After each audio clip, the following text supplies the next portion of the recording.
我操，这个明明就是美国的吧？猪肚干，美国猪肚干。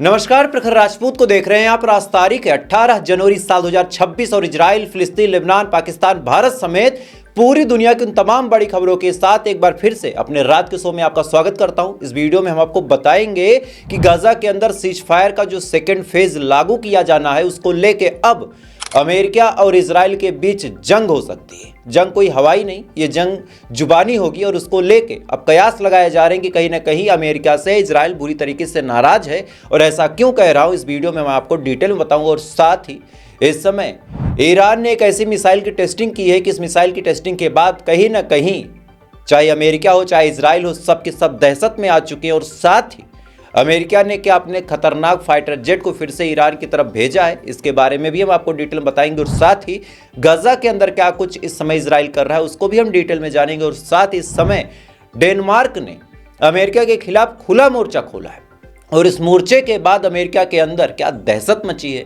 क्या अमेरिका फिर से डर जाएगा या फिर अमेरिका हमला करेगा, यह भी एक बहुत बड़ी अपडेट है। इसके बारे में भी हम डिटेल बातचीत करेंगे। और साथ ही भारत और पाकिस्तान की भी कुछ बड़ी खबरों को हम इसमें जानेंगे। यानी यकीन मानिए आज की जो खबर है बहुत ज़्यादा अहम है, बहुत ज़्यादा इंपॉर्टेंट है। इस वजह से वीडियो को लास्ट तक जरूर देखिएगा। चैनल पर नए हैं तो वीडियो को लाइक करके, चैनल को सब्सक्राइब करके अपना प्यार जरूर दे दीजिएगा। और साथ ही इस वीडियो को आप कहां से देख रहे हैं कमेंट करके जरूर बताइएगा। और आज आप लोगों का फिर से दिल से धन्यवाद करता हूं। आप लोग जो इतना प्यार दिखाते हैं, कोई 1 रुपया देता है, कोई 10 रुपया, कोई 20 रुपया, कोई 50 रुपया। अब सुनने में ये लगता है कि भाई कोई 1 रुपया दे रहा है, कोई 10 रुपये दे रहा है तो कौन सा बड़ा एहसान कर रहा है। लेकिन आप मेरे दिल से पूछिए, ये 1 रुपया नहीं है, ये 10 रुपया नहीं है, एक भरोसा है आपका मेरे ऊपर कि प्रखर राजपूत सही काम कर रहा, प्रखर राजपूत सही तरीके से मेहनत कर रहा और जो जिससे बन पड़ रहा वो दे रहा है। तो जो लोग दे रहे हैं, आप तमाम लोगों को दिल से धन्यवाद। एक इरफान भाई हैं, डेली 10 रुपये डालते हैं, डेली। सोचिए अपनी मेहनत की कमाई से 10 रुपये मुझे डेली देते हैं। तो आपका इरफान भाई दिल से धन्यवाद। ऐसे अपना प्यार बनाए रखिए और ऊपर वाला आपके घर में इतनी खुशियां दे कि आप तरक्की की राह पे दिनों रात आगे बढ़ते रहें। तब तक एक करके दोस्तों मैं आपको खबरें बताता हूं। और सबसे पहली और सबसे अहम खबर गाजा की आपको बताऊंगा कि इस समय गाजा में जो सेकंड फेज का सीज फायर लागू होना है, उस मामले में इस समय इजराइल और अमेरिका के बीच तल्खियात बढ़ रहे हैं। हुआ क्या, अमेरिका ने प्लान बनाया, प्लान के तहत अपने आप को अध्यक्ष बना लिया, मार्को रूबियो को उसमें डाल दिया, साथ ही अपने दामाद जॉर्ज कुशनर को डाल दिया। इसी बीच तुर्की के भी कुछ ऑफिसर्स को डाल दिया। और जैसी ये बात इजराइल को पता चली, इजराइल भड़क गया। इजराइल ने कहा कि भैया तुमको जिसको डालना था तुम डालते, हमें कोई दिक्कत नहीं थी, लेकिन तुमने तुर्की को क्यों डाला। और यहाँ पे एक बात और सबसे अहम पता चली कि गाजा के सेकेंड फेज के सीज फायर वाले मामले में इजराइल से अमेरिका ने पूछना तक जरूरी नहीं समझा कि हम ऐसा कोई प्लान कर रहे हैं। अमेरिका चुपचाप से सारा प्लान बनाता है, डोनाल्ड ट्रंप इसके अध्यक्ष हो जाते हैं और इसके बाद ले जाके यूएन में यह बिल पेश किया जाता है, यूनाइटेड नेशन में यह बिल पास कर दिया जाता है। और तब जाके इजराइल को पता चलता है कि इसमें तो तुर्की भी शामिल है और ऐसा कोई प्लान बना भी है। इसी के बाद इस समय इजराइल के जो फॉरेन मिनिस्टर गिदोन सार है, वो मार्को रूबियो से बातचीत करने के लिए आने वाले हैं। और कड़ी नाराजगी, मतलब इजराइल को कड़ी आपत्ति है कि इसमें तुर्की का नाम क्यों है। और यहां से एक बात कंफर्म हो जाती है कि इस समय इजराइल और अमेरिका एक दूसरे से पहले ऐसे सटे थे ना, अब थोड़ा सा अलग हो रहे हैं। क्योंकि आप देखिए ईरान के मामले में भी इजराइल का मन था कि हमला कर दिया जाए, पूरी तैयारी इजराइल ने कर ली थी, लेकिन अमेरिका ऐन मौके पे पलट गया और ऐसे हाल में इजराइल को मुंह की खानी पड़ी थी। और इधर ये सेकंड फेज का मामला, इसमें भी आप साफ तौर पे देख सकते हैं कि इजराइल से अमेरिका ने पूछना तक जरूरी नहीं समझा। और ऐसे हाल में इजराइल अच्छा खासा नाराज है।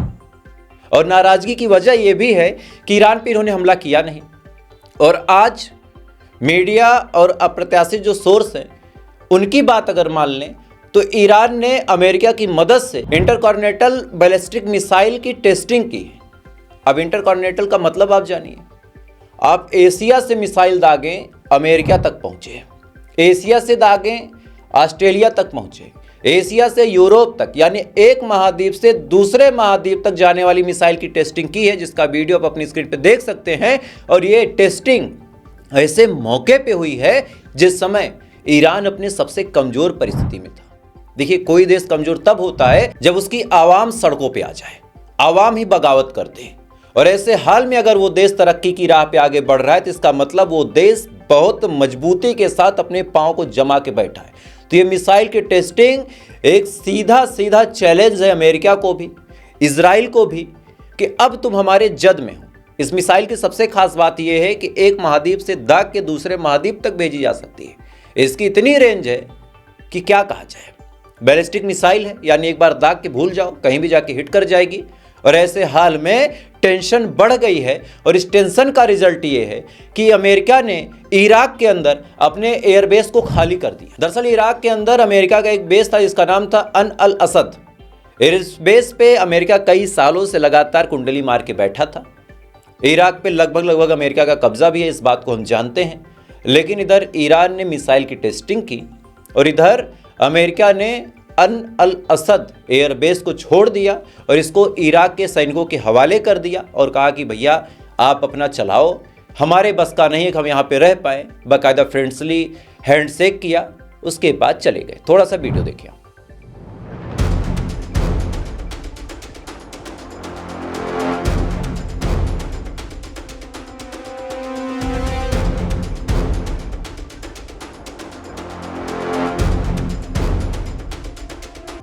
इस वीडियो में आप साफ तौर पे देख सकते हैं कि इराक के अंदर से किस हिसाब से अमेरिका के सैनिक हाथ मिला के जा रहे हैं।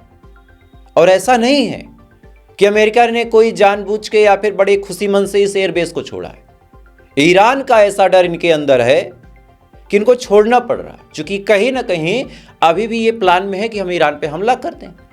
अभी भी ये प्लान में कैसे अभी आपको समझा रहा हूं और सबूत भी दिखाऊंगा, थोड़ा धैर्य रखिएगा। लेकिन अभी के लिए आप इतना जानिए कि अभी भी ये प्लान में है कि हमला कर दें। और इनको एक बात यह भी बहुत क्लियरली पता है कि अगर हम हमला करेंगे तो ऐसे हाल में ईरान तो हमको मारेगा। तो एक काम करते हैं, हमारे जितने एयरबेस है उसको खाली करके निकल लेते। पहले ये कतर से निकले, उसके बाद इराक के अंदर से निकले, इजराइल से भी थोड़ा थोड़ा भाग ही रहे हैं। तो ऐसे हाल में कहीं ज़्यादा चांसेस अब इस बात के भी बनते हैं कि आने वाले टाइम में अमेरिका हमला करेगा। और आज कुछ अनवेरीफाइड सोर्स, ध्यान दीजिएगा, अनवेरीफाइड सोर्स, मतलब मैं 100% क्लेम नहीं कर सकता, लेकिन हाँ कई सारे ऐसे यूज़र हैं ट्विटर पे जो गजा की, मिडिल ईस्ट की, ईरान की, अमेरिका की खबरों को बताते हैं। उन्होंने एक वीडियो शेयर किया और इस वीडियो में ये दावा किया जा रहा है कि कई सारे बॉम्बर और कई सारे हेलीकॉप्टर इस समय मिडिल ईस्ट की तरफ बढ़ रहे हैं और ये अमेरिकन हेलीकॉप्टर हैं, अमेरिकन बॉम्बर हैं। उनका एक छोटा सा वीडियो देखिए। 我操，这个明明就是美国的吧？支努干，美国支努干。我靠，你这是要去打伊朗吗？这边就说阿联酋这边直升机已经在起飞了，已经往伊朗方向飞过去了。哇，这个绝对是，美国的，美国派遣的吧，欧洲那边的，来飞过来的，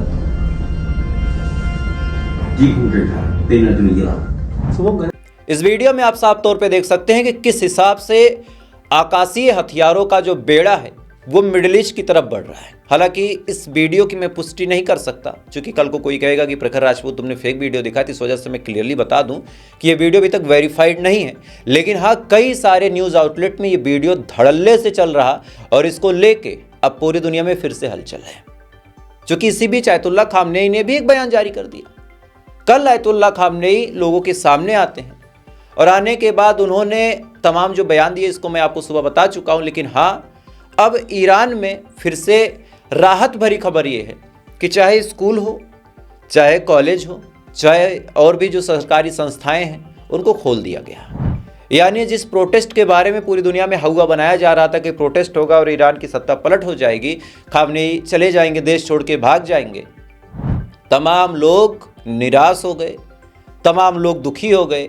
खामनेई जैस के तैस अपनी कुर्सी पे बैठे हैं और अमेरिका को भागना पड़ा इराक से। इसी बीच हिंदुस्तान की एक रिपोर्ट आपको बताता हूँ। हिंदुस्तान जो न्यूज़पेपर है उसमें एक आर्टिकल छपा है। और इन्होंने एक सर्वे करवाया है। अब इस सर्वे का सोर्स क्या है, कैसे किया है, क्या ये ईरान चले गए, क्या कुछ किया, वो अपने दिमाग से आप कमेंट करके मुझे बताइएगा। लेकिन इन्होंने फिर से एक खबर दी है कि ईरान के अंदर 16,000 से ज़्यादा लोग मारे गए हैं। ध्यान दीजिएगा, 16,000 से ज़्यादा लोग मारे गए हैं।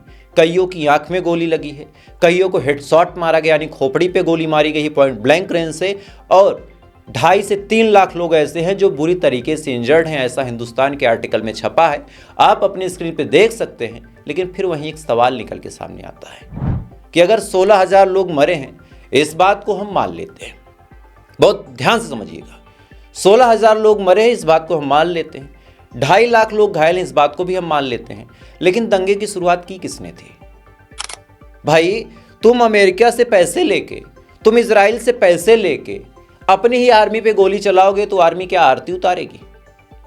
आर्मी क्या आरती उतारेगी? बहुत सीधी सी बात आप सोचिए कि अगर आप पुलिस पे गोली चलाते हो, आप आर्मी पे गोली चलाते हो, तो आर्मी आपकी आरती नहीं उतारेगी। राइट टू डिफेंस सबका जन्मजात अधिकार है, अपनी रक्षा करना सबका अधिकार है। कोई सेना में है तो मरने के लिए नहीं गया है। हम लोग ये सोचते हैं कि कोई सेना में है तो वो मरेगा, पुलिस में है तो अपनी जान दे, ऐसा नहीं होता। उसकी भी बीबी है, उसके भी बच्चे हैं। तो ये प्रदर्शनकारी अमेरिका के पैसे लेके अगर IRGC के ऊपर गोली चला रहे थे, पत्थर फेंक रहे थे, पेट्रोल बम फेंक रहे थे, तो क्या उन्हें अपनी आत्मरक्षा का अधिकार नहीं था? तो 16,000 मरे चाहे 16 लाख मरे, गलत मरे ना, सही आदमी तो मरा नहीं। कोई ऐसा क्लेम करके बता दे कि भाई साहब मैं शांति से बैठा था, IRGC आती मुझे गोली मार देती है, ऐसा तो किसी ने क्लेम किया नहीं। प्रदर्शन करने गए थे, हिंसा कर रहे थे, गोली खा गए, तो इसमें इतना क्या छाती पीटना। खैर, ऐसी मीडिया चैनलों की बातों को ज़्यादा ध्यान नहीं देते हैं। अगली खबर का रुख करते हैं। अगली खबर अमेरिका के ही हवाले से निकल के सामने आ रही है। अमेरिका जो प्लान बना के बैठा था कि हम एनी हाउ ग्रीनलैंड की ज़मीन को कब्जा कर लेंगे, फाइनली अमेरिका का वो प्लान बुरी तरीके से ख़त्म हो गया है, बुरी तरीके से फेल हो गया है, और आज इनके साथ कोई नहीं है। खबर सुनिए आप। ग्रीनलैंड की ज़मीन को कब्जा करने के लिए पहले तो इन्होंने धमकी दी कि अगर हमें लेना है तो हम हथियारों के दम पे ले लेंगे। इन्हें लगा कोई आएगा नहीं। इन्होंने नाटो से बात की और धमकाया कि देखो नाटो में मैं इतनी सेना रखता हूँ और आज मुझे नाटो की ज़रूरत है, तो नाटो मेरी मदद करे, नहीं तो मैं अपनी सेना लेके पीछे हट जाऊँगा। अब जैसी ये बात इन्होंने बोली, नाटो के मेंबरों को ये बात बुरी लग गई। उसके बाद नाटो के मेंबरों ने इनसे कहा कि भैया ऐसा है, अगर तुम्हारी सेना सब कुछ करती है तो एक काम करते हैं। जॉर्जिया मेलोनी ने बात बोली कि एक काम करते हैं, हम अपनी सेना लेके नाटो से हट जाते, तुम देख लो तुम क्या कर पाते हो। यहाँ इनको मुंह की खानी पड़ी। इसके बाद इन्होंने ग्रीनलैंड को धमकी दी कि हम कब्जा करेंगे। डेनमार्क कूद पड़ा, उसके बाद फ्रांस कूद पड़ा, और भी 1-2 देश कूद पड़े और कहा कि नहीं लेने देंगे। इसके बाद आज डोनाल्ड ट्रंप ने नया ख्याली पुलाव पकाया है और एक बिल पास किया जिसके तहत डेनमार्क पे, नॉर्वे पे, जर्मनी पे, फ्रांस पे, ग्रीनलैंड पे, फिनलैंड पे, इन तमाम देशों पे बाकायदा एक लिस्ट है जिसको आप अपनी स्क्रीन पे देख सकते हैं। आज से 10% टैरिफ लगेगा और ये टैरिफ 1 जून के बाद 25% हो जाएगा, क्योंकि इनका कहना है कि या तो ग्रीनलैंड के मामले में हमारा समर्थन करो, अदरवाइज टैरिफ झेलो। देखिए, अगर आप टैरिफ 1-2 देशों पे लगाते हैं तो लोग डरते हैं, लेकिन जब आप सब पे लगाने लगोगे तो फिर कोई बात ही नहीं। जैसे आप सोचिए, कोई मास्टर है स्कूल में, एक बच्चे को मारता है तो वो बच्चा शर्मिंदा होता है, उसको लगता है कि यार बड़ी बेइज्जती हो गई, बाकी लड़कों के आगे में मार खा गया। लेकिन अगर वही मास्टर सनकियों की तरह सारे बच्चों को पीट दे तो सारे बच्चे फिर नमस्ते करना ही छोड़ देते हैं, सलाम करना ही छोड़ देते हैं, फिर तुम बेइज्जत हो गए। तो सेम हाल है, पहले तुम भारत पे टैरिफ लगाए, फिर ईरान पे, फिर बाकी देशों पे, फिर वेनेजुएला पे, फिर रशिया पे। अब तुमने एक लिस्ट बना ली, तुम फ्रांस पे लगा रहे हो, यूनाइटेड किंगडम जो तुम्हारे एलाई है उस पे लगा रहे हो, जर्मनी पे लगा रहे हो।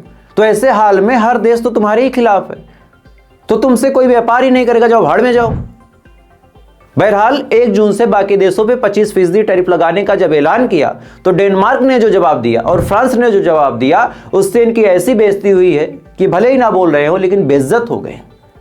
आज ग्रीनलैंड के ऊपर से, आप सुनिएगा खबर, ग्रीनलैंड के ऊपर से डेनमार्क F-35 फाइटर जेट और फ्रांस के जो टैंकर प्लेन है, ये दोनों चक्कर लगाते हैं, परेड करते हैं, यानी अपना शक्ति प्रदर्शन करते हुए कहते हैं कि आजा बेटा, आजा, हम भी देख लेते तुझे तेरी क्या हैसियत है।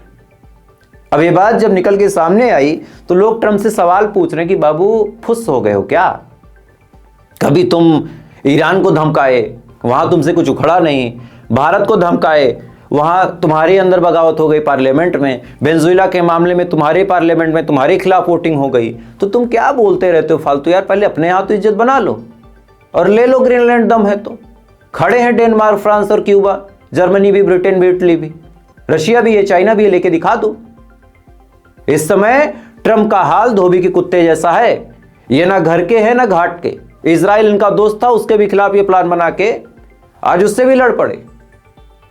और जरूरी है, अमेरिका इस कदर पगला चुका है कि इसको जब तक आइसोलेट नहीं किया जाएगा, इसको छोड़ा नहीं जाएगा, ये चाटुकार पाकिस्तान जैसे दोस्त ये पहुंच जाते हैं डील करने। बाकी अगर सारे देश छोड़ दें तो फिर इसकी क्या हैसियत है? खैर, अगली खबर गाजा की लेते हैं। गाजा में भी इस समय इजराइल ने फिर से हमला किया है और रिपोर्ट ये निकल के सामने आई है कि इस हमले में 3 से 4 फिलिस्तीनियों की मौत हुई है। हालांकि इजराइल ने अपने पेज पे क्लेम किया है कि वो हमास के लीडर थे, लेकिन हमास के केवल 2 लोग थे, ऐसा इजराइल भी मानता है, बाकी 2 लोकल सिविलियन थे। ये बात इजराइल अपने मुंह से एक्सेप्ट कर रहा है और साथ ही ये भी बता रहा है कि हम इतना जल्दी सीज फायर के सेकेंड फेज को नहीं मानेंगे, चूंकि इसमें तुर्की शामिल है।